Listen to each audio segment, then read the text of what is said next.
classificou o Hamas como grupo terrorista. Pergunte para o Freixo se ele considera o Hamas como um grupo terrorista, levando em conta o massacre de civis desarmados intencional ocorrido aí no último final de semana. Claro que sim. Claro que sim. A atitude do Hamas é uma atitude terrorista e uma atitude indefensável.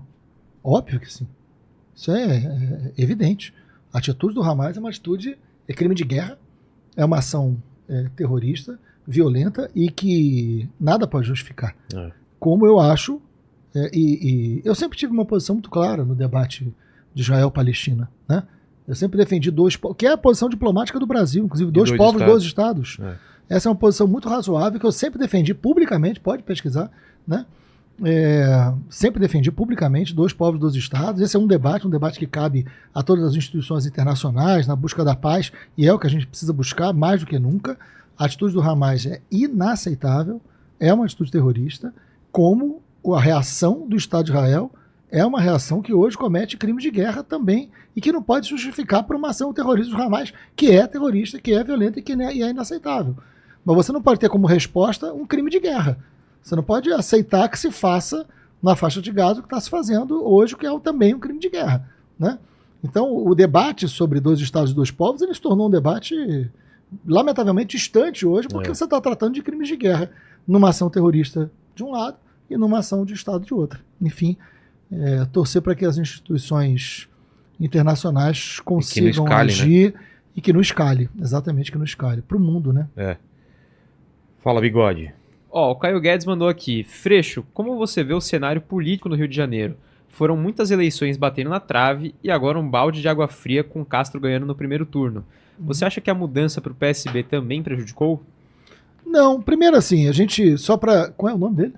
Caio Guedes. Caio Guedes. Olha, Caio, primeiro assim, vamos lá, números assim, para a gente entender. Claro que a gente queria ganhar a eleição, a gente se organizou para isso, a gente queria chegar no segundo turno, mas o Rio de Janeiro tem uma complexidade daquilo que a gente vinha falando antes da relação de território, né? Tem lugares que você não entra para fazer campanha. Simplesmente não entra? Não entra. Você não entra. É assim? Né? Então tem lugares que você não entra para fazer campanha. Isso piorou muito, Caio, no Rio de Janeiro, né? Agora, só para a gente ter um cálculo também, para não entender errado, vamos lá. O Eduardo Paes é um candidato forte, né? É prefeito da cidade do Rio de Janeiro. Há 4 anos atrás, o Eduardo Paes disputou o governo do estado, em 2018. Lembram disso? O Eduardo Paes disputou, foi para o segundo turno e perdeu a eleição para o Witzel. Lembram? Tem 4 anos, foi em 2018, eu disputei em 2022. Em 2018, Caio, o Eduardo Paes teve 1.400.000 votos no primeiro turno. O Eduardo Paes teve 1.400.000 votos no primeiro turno. E ele foi para o segundo turno, onde perdeu para o Witzel. Eu tive, no primeiro turno, 2.300.000 votos. Eu tive 900.000 votos a mais que o Eduardo Paes 4 anos antes. Eu estou falando de um candidato forte, né? Que depois se elegeu prefeito.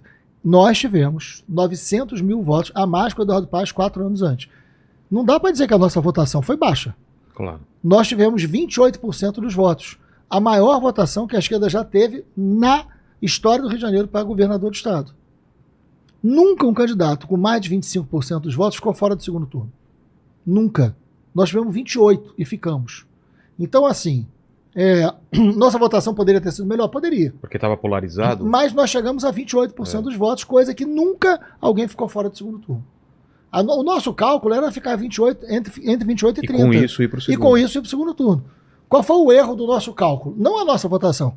O erro do nosso cálculo foi entender que os territórios estariam em tal nível comprometidos, né, que deram a vitória ao Cláudio no primeiro turno, né? E também não ter um terceiro candidato que conseguisse tirar voto, mais votos dele para poder gerar essa polarização. Nós não tivemos, polarizou no primeiro turno e polarizou numa realidade de território muito desfavorável para a gente.